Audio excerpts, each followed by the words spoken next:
My aim for this module was to continue to take a pictorialist approach and create aesthetic and emotionally impactful images.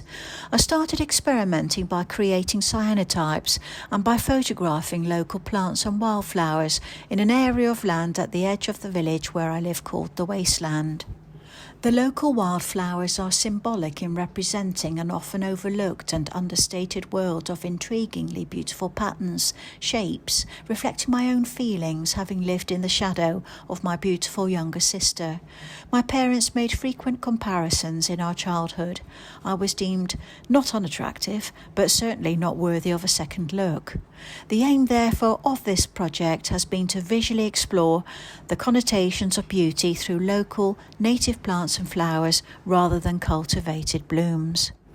Flüsse refers to the Gestalt of an object, a German word, the way a thing has been placed or put together, form and shape. Wanting to explore this concept further, I attended an online workshop with the RPS to look at human perception and to consider how we perceive patterns or configurations. I was inspired by Susan Bernstein's work. Her images resonated with me. The past remains with us, if only in shadows. These images capture fleeting memories, yet they remain, for the imprint remains for us. We are living in the present, but the past reminds us that it is part of us too, as is the future, and we of them. This concept of imprint to me is an important factor in my practice. Flüsse states that it is a method that, quote, seeks to fix subjects that exist in four-dimensional time and space onto a two-dimensional surface, and that it permits the subjects themselves to be imprinted on a surface. At the beginning of the module, we were asked to make a copy of our oldest photograph. Seeing an image of my grandparents at the seaside led me to looking through the family album. I specifically wanted to look at images of my childhood and find old photographs of me and my sister. My purpose for doing this was to explore the notion of imprint, memory and identity. I set about photographing the images of the pair of us that I thought would be suitable to work on and manipulate. My intention was to add an additional layer of a plant or flower on top of the rephotographed image.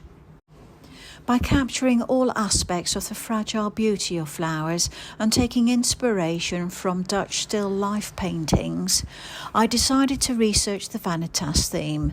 My purpose was to convey the beauty of my sister through that of a rose. The rose has the symbolic meaning of ultimate beauty. The image of the rose, a signifier, has an instantly recognizable meaning.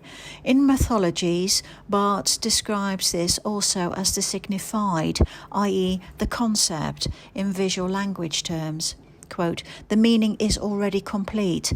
It postulates a kind of knowledge, a past, a memory, a comparative order of facts, ideas, decisions.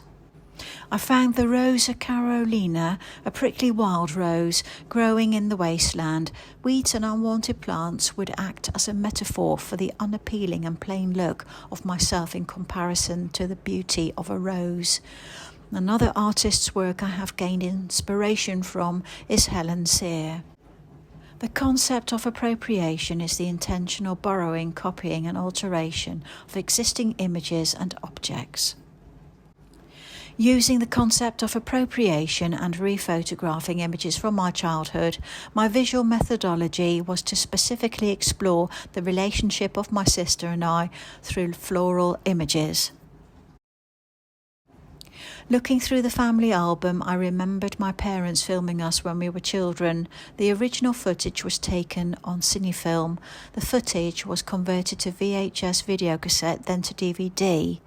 I purchased a DVD player so I could watch the footage on my Mac. The next step was then to get the footage downloaded onto my Mac, and I did this with Wondershare Uniconverter. It has been a steep learning curve. I had an extraordinary find whilst looking for the cinefilm, my parents' Kodak Instamatic camera with original film. Only 8 frames were taken.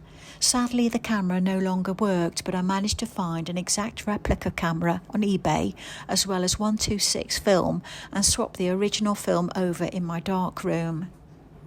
Trish Morrissey explores the notion of the relationship with her sister by dressing up in vintage clothing. I achieved an authentic vintage look by using the film in my parents' 1970s camera, which is 50 years old. I asked my parents to take pictures of my sister and I to recreate a past moment in time. I then manipulated these images.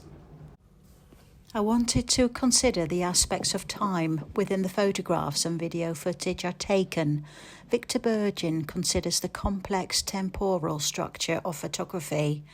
How long a time should I allow for the viewer to look at my images?